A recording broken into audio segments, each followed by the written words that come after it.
தீர்மானங்களிடையே ஆதரவு திரட்டினார்.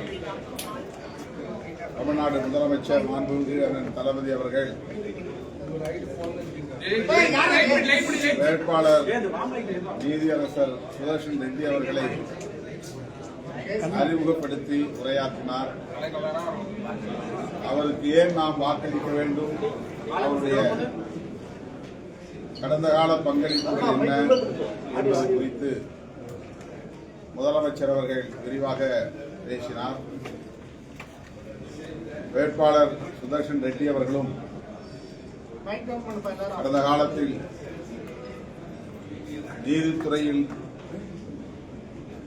அரசமைப்பு சட்டத்தின் சிறப்பு கூறுகளை பாதுகாப்பதற்காக அவர் ஆற்றிய பங்களிப்பு குறித்து எம்மோடு பகிர்ந்து கொண்டார். அரசமைப்பு சட்டம் மிகவும் ஆபத்தான ஒரு நிலையிலே இருக்கிறது. அதனை காப்பாற்ற வேண்டிய தேவை இருக்கிறது. ஆகவே இந்த பொறுப்புக்கு தேர்ந்தெடுக்கப்பட்டால் அந்த கடமைகளை செவ்வனே ஆற்றுவேன் என்கிற உறுதியை அளித்தார்.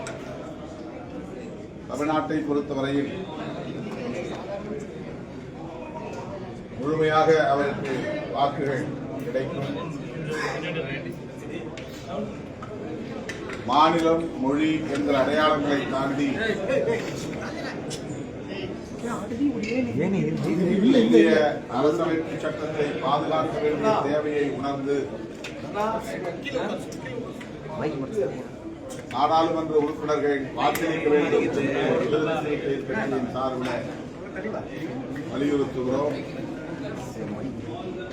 கடந்த காலத்தில் குடியரசு துணைத் தலைவராக பொறுப்பில் இருந்த மாண்புமிகு ஜக்தீப் தன்கர் அவர்களை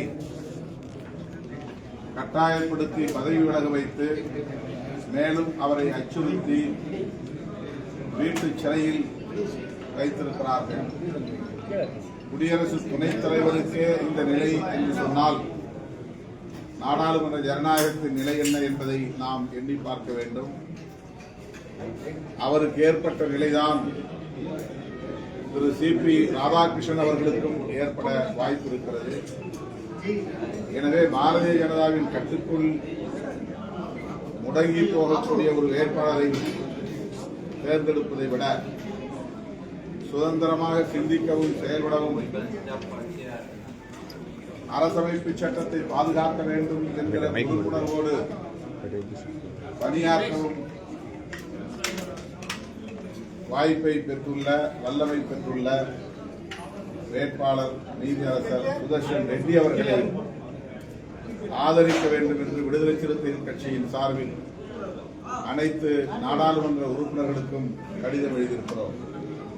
மாநிலங்களவை, மக்களவை என இந்தியா முழுவதும் உள்ள அனைத்து உறுப்பினர்களுக்கும் விடுதலை சிறுத்தைகள் கட்சியின் சார்பில் கடிதம் எழுதியிருக்கிறோம்.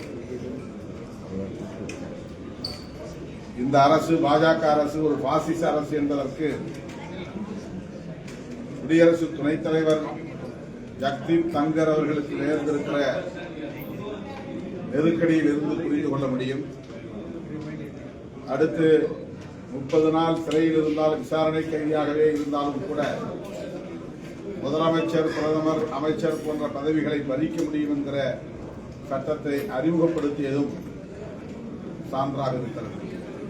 எனவே இந்த பாசிச சக்திகளை மக்களிடத்தில் அம்பலப்படுத்தவும் வீழ்த்தவும் குடியரசு துணைத் தலைவருக்கான தேர்தல் ஒரு வாய்ப்பாக அமைந்திருக்கிறது என்று நம்புகிறோம். அந்த வகையில் எல்லா அடையாளங்களையும் கடந்து தேசிய அளவில் ஜனநாயகத்தை பாதுகாப்பதற்கு வாக்களிக்க வேண்டும். சுதர்ஷன் ரெட்டி அவர்களை குடியரசு துணைத் தலைவராக தேர்ந்தெடுக்க வேண்டும் என்று கேட்டுக்கொள்கிறேன். தனி மனிதர் என்பதற்காக ஆதரிக்கக்கூடாது, தத்துவங்களுக்காக ஆதரிக்க பேசியிருக்காங்க. தமிழர் என்ற முகமூடி போட்டிருக்காரு சி.பி. ராதாகிருஷ்ணன். உங்களோட பார்வையில தமிழர் ஒரு ஆலோசனை சொல்றாங்க, தமிழ்நாட்டில் இருக்கிறவங்க தமிழருங்கிற முறையில வாக்களிக்கணும், நீங்க என்ன சொல்றீங்க? பாஜக, RSS அமைப்புகளை சார்ந்த யாரும் இதுவரையில் மொழி அடையாளத்தை உயர்த்தி பிடித்ததில்லை. தங்களை தமிழர்கள் என்றவர்கள் ஒருபோதும் பேசியதும் இல்லை, பெருமைப்பட்டுக் கொண்டதும் இல்லை. இந்த தேர்தலுக்காக இந்த முகமூடியை அணிந்து வருகிறார்கள். அதைத்தான் நமது முதலமைச்சர் அவர்கள் மிக தெளிவாக தொலைநோக்கு பார்வையோடு சுட்டிக்காட்டியிருக்கிறார்.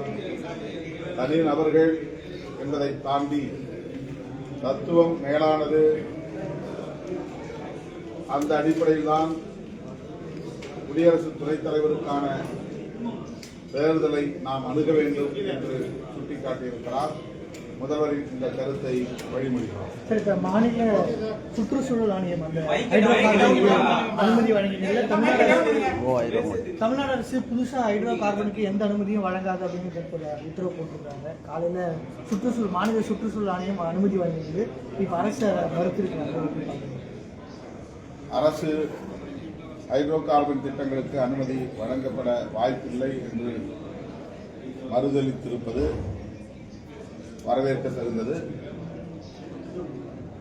தொடர்ந்து ஹைட்ரோ கார்பன் திட்டங்களுக்கு எதிராக மக்கள் போராட்டம் ஆங்காங்கே கடந்த காலங்களில் நடந்திருப்பதை நாம் அறிவோம்.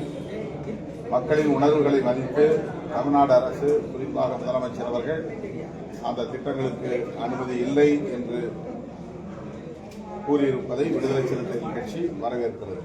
துணை குடியரசுத் தலைவர் பதவியை ராஜினாமா செய்த பிரதமர் வீட்டு காவலில் வைக்கப்பட்டுள்ளதா தகவல் வெளியாக இருக்கு. அவர் இப்ப வரைக்கும் வெளியில எந்த வித கருத்துக்களையும் தெரிவிக்காம அமைதியாகவே இருக்காரு. குடியரசு துணைத் தலைவர் ஜெகதீப் தன்கர் அவர்கள் வீட்டுக் காவலில் சிறை வைக்கப்பட்டிருப்பது அதிர்ச்சி அளிக்கிறது. அவர் தங்கியுள்ள இல்லத்தை சுற்றிலும் ராணுவ படையினர் சூழ்ந்திருக்கிறார்கள். வெளி உலக தொடர்பே இல்லாத அளவுக்கு அவரை முடக்கி வைத்திருக்கிறார்கள். இது ஜனநாயகத்திற்கு எதிரான ஒரு பாசிச நடவடிக்கை. அனைத்து தரப்பு ஜனநாயக சக்திகளும் இதனை கண்டிக்க முன்வர வேண்டும். எந்த கருத்தையும் அவர் சொல்ல முடியாத அளவுக்கு நெருக்கடிக்கு உள்ளாகி இருக்கிறார் என்பது கவலை அளிக்கிறது.